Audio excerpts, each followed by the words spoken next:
ito ay rated SPG. Striktong patnubay at gabay ng magulang ang kailangan. Maaaring may masiselang tema, lengguwahe, karahasan, sexual, horror o droga na hindi angkop sa mga... Kung dati ito ngang si Jasmine ang nangihina sa hospital bed, ngayon ngay matapos ang kanyang operasyon, si Ashley naman nga ang nanghina ang katawan dahil sa operasyong ginawa nga dito kay Jasmine.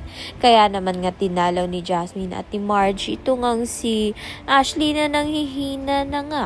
Sa kabilang banda naman nga kakalabanin na nga ni Edward ang kanyang sariling ama na si Greg dahil tapos na nga ang pagtitimpi nito ni Edward dito nga sa ginagawa sa kanya nito ni Greg na parang hindi nga siya itinuturing na tunay na anak dahil ang alam nga nito ni Greg hindi niya tunay na anak itong si Edward at anak nga ni Regina itong si Edward sa ibang lalaki. Maaari nga bang si Mr. Costelejo ang ama nito ni Edward? Kaya naman nga't yan at iba pa ang dapat nating pakaabangan. Maraming salamat sa iyong panonood.